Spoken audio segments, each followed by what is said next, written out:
Members of Congress, I have the high privilege and the distinct honor in presenting to you His Excellency Narendra Modi, Prime Minister of the Republic of India.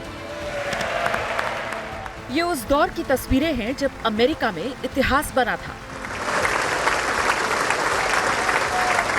प्रधानमंत्री के तौर पर अपने पहले कार्यकाल में नरेंद्र मोदी अमेरिकी दौरे पर थे और तब उन्होंने यूएस कांग्रेस यानी अमेरिकी संसद के जॉइंट सेशन को संबोधित किया था। This temple of democracy had encouraged. उस वक्त जो बाइडेन भी अमेरिकी संसद में मौजूद थे, लेकिन तब वो अमेरिका के वाइस प्रेसिडेंट थे। जब मोदी ने माइक संभाला तो इस अंदाज में दुनिया की सबसे ताकतवर इकोनॉमी वर्ल्ड पावर को हिंदुस्तान की ताकत का परिचय दिया था। In granting me this opportunity, you have honored the world's largest democracy and its 1.25 billion people. As a representative of world's largest democracy, it is indeed a privilege to speak to the leaders of its oldest.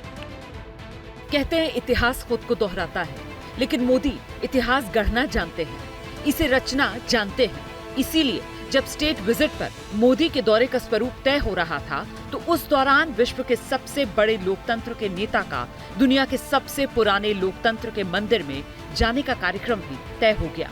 और इसी के साथ मोदी उन नेताओं की list में शुमार हो गए जिन्हें अमेरिकी संसद में 2 या 2 से ज्यादा बार भाषण देने का मौका मिला। ब्रिटेन के पूर्व प्रधानमंत्री विंस्टन चर्चिल ने 3 बार अमेरिकी कांग्रेस को संबोधित किया था।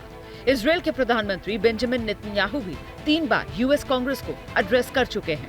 साउथ अफ्रीका के पूर्व राष्ट्रपति नेल्सन मंडेला भी 2 बार यूएस कांग्रेस में स्पीच डिलीवर कर चुके हैं। यूक्रेन के राष्ट्रपति वोलोदिमीर ज़ेलेंस्की 2 बार, उनकी पत्नी ओलेना ज़ेलेंस्का ने 1 बार जॉइंट सेशन को एड्रेस किया है। भारत के पूर्व प्रधानमंत्री राजीव गांधी, नरसिम्हा राव और डॉक्टर मनमोहन सिंह ने यूएस कांग्रेस में एक बार भाषण दिया है। साल 2014 में प्रधानमंत्री बनने के बाद नरेंद्र मोदी सबसे पहले भूटान की संसद को संबोधित कर चुके हैं। इसके बाद उसी साल नेपाल, ऑस्ट्रेलिया और फिजी की संसद में भी प्रधानमंत्री ने भाषण दिया था। साल 2015 में पीएम मोदी ने श्रीलंका, मंगोलिया, ब्रिटेन और अफगानिस्तान की संसद में स्पीच डिलीवर की थी। इसके बाद साल 2016 में प्रधानमंत्री ने अमेरिकी संसद के जॉइंट सेशन को एड्रेस किया। नरेंद्र मोदी ने साल 2018 में युगांडा और फिर साल 2019 में मालदीव्स की संसद में भी भाषण दिया। मैं इतना ही कहूँगी कि आप प्रधानमंत्री मोदी के इस टूर को एक राजनीतिक नेता की टूर की दृष्टि से ना देखें। वो हिंदुस्तान के प्रधानमंत्री हैं। हिंदुस्तान की आकांक्षाओं को, हिंदुस्तान के संकल्पों को, हिंदुस्तान की काबिलियत को वो अमेरिका की पृष्ठभूमि पर रखने गए हैं। और ये भी ध्यान में हमें रखना चाहिए, जैसा कि आपने कहा, जिस सदन में वो बोलने वाले हैं वहाँ पर इस प्रकार का न्योता मिलना अपने आप में हिंदुस्तान के उभरते रोल को कहीं ना कहीं परिभाषित करता है, इम्पोर्टेंस को परिभाषित करता है। 2014 में जब मोदी प्रधानमंत्री बने, तब उनके पास विदेश नीति का, कूटनीति का कोई अनुभव नहीं था।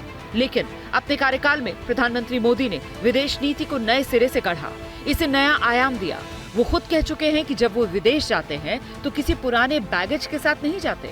शायद यही इनोवेशन उनके हक में काम करता है और इसी वजह से वो दुनिया के सबसे बड़े वर्ल्ड लीडर के तौर पर एस्टैब्लिश हो चुके हैं।